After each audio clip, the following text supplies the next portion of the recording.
Hello guys, it's Shrimp Time here, and today we are going to talk about Neocaridinas. You've requested in my last video that I make some Neocaridinas videos, so here we got our Neocaridinas shrimps. Today's topic is all about importing shrimps from Taiwan, and I recently bought 200 of NEOCARIDINA shrimps, the green jade and blood Mary shrimps. I'm not sure, but maybe you remember that some time ago I've made a video about the danger in purchasing shrimps that are important. If you haven't watched that video, you can look for it somewhere here in the corner of this video. But despite the danger connected with importing NEOCARIDINA shrimps, I wanted to check the quality of the shrimps that will come to me, and to check if they will get any disease, how they will breed, what offspring will they give to me. And thanks to making this little experiment, I got some new knowledge that I can share with you, that is considering not only the quality of imported shrimps, but also the genetics of the shrimps and problems that can occur during our breeding process. So firstly, you can see the blood Mary shrimps. As you can see, not all of them are equal. If we are talking in manners of pigmentation, of coloration, we can see that there are different shades of the red. Some of those shrimps are extremely good. They got very nice thick layer of pigmentation and very nice color. Some of them I wouldn't grade so high because the pigmentation isn't so full. So you need to consider that during this type of import you can get some shrimps with pigmentation problem. Second very interesting thing is that those shrimps came buried. Many of females are buried with eggs. It makes some of my plans easier for me because I'm not going to sell the imported shrimps. I'm not interested in that. I want to see the quality of the offspring of F1 generation. Pick some of the best offspring shrimps and then use them to breed further. If the offspring will show a good color gradation, a good signs of keeping the blood Mary pattern, I will use it to start my own line.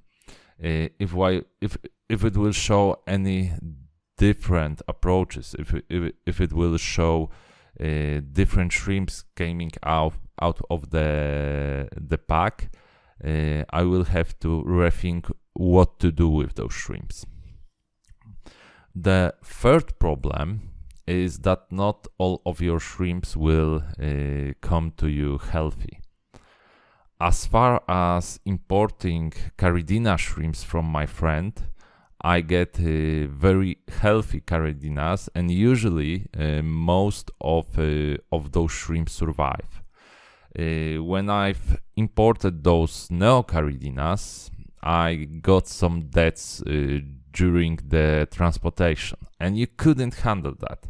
There was a big amount of adult shrimps in not as big bag as it should be, in my opinion. Another interesting thing is that those shrimps are kept in very high conductivity, because after measuring, it was about 700-800.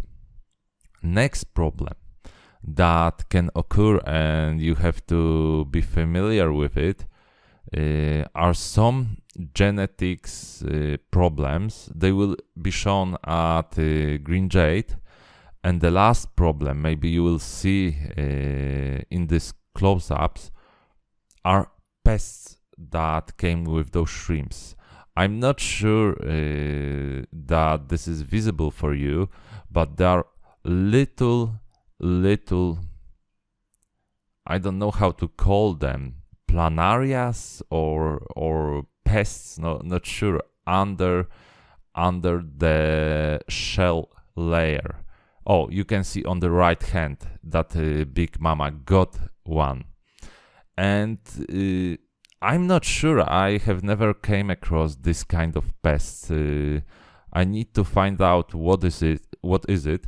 So if you know, you can write me in comment the name of those pests, and you can also write how to get rid of them. As far as I know, I can try Z1 to fight with those pests. We will see if it will help.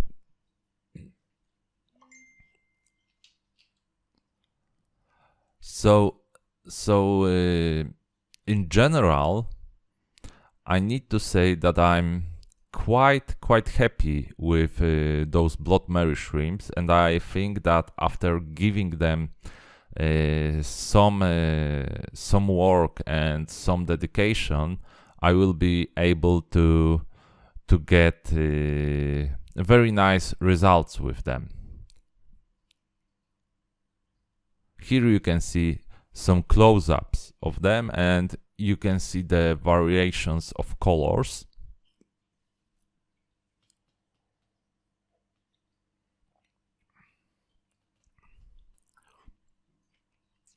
So now we'll go to the second type of NEOCARIDINA shrimps that I got from the import, that I think got more problems than we got in Blood Mary.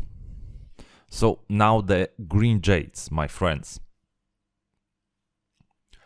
The Green Jade shrimps that came to me supposed to be the Green Jade high gradation.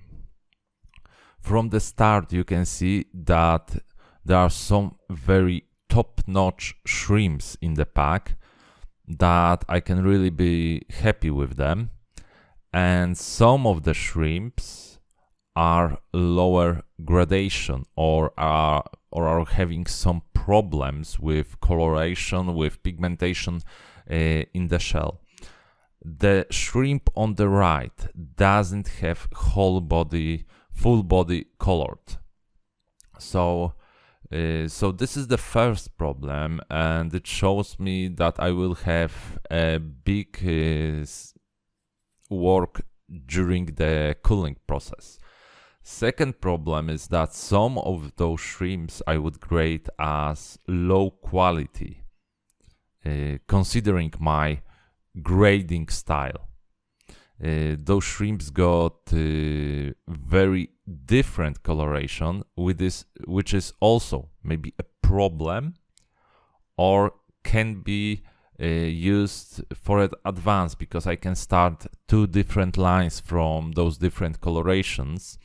But considering the things that I see, I must say that the Green Jade line in general isn't so stable as different NEOCARIDINA shrimps.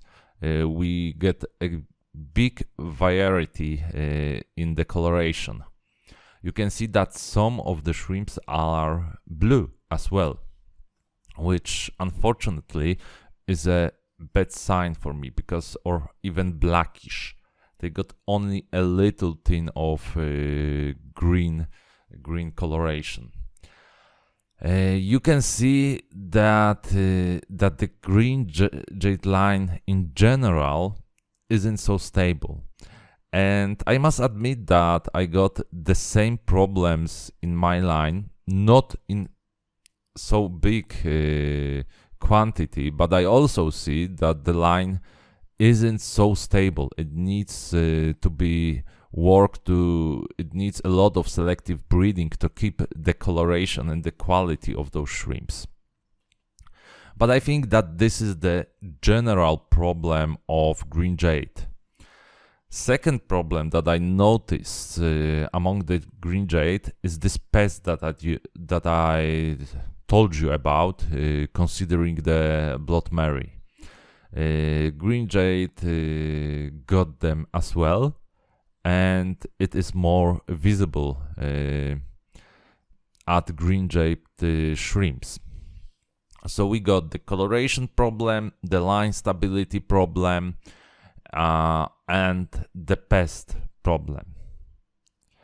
I must say that I'm very happy that most of the shrimps didn't have those green algae or green fungus problem. This is the most hardy thing to handle, and usually it will result in deaths of most or not all of the shrimps. The final problem that occurs to me during the import of green jade is that some of the shrimps got genetic problem, the short carapaces. Yeah, they got a short shell on the head, and those shrimps will need to be culled very, very definitely from my pack, because I don't want to encourage this genetic problem to develop. I need to take them out of the tank, and unfortunately those shrimps won't be able to breed in the future. And here on this shot you can see this pest I told you about. It is very visible on the shot. It is at the front of the head, and many of those shrimps got this type of pests. And I wonder if the cure is the Z1. Maybe you have different ideas. You can tell me about them, and I will be very happy to test those ideas. Maybe a saltwater dip will help. I'm not sure. I need to examine this problem very carefully, because if I will want to start different lines from import, I need to know how to handle that problem. Okay, guys, I think that's all about our beautiful Neocaridinas today. You can let me know if you like the video, if you want more videos about Neocaridinas, and if you like the video, leave a thumb up, subscribe, and to the another movie. See you.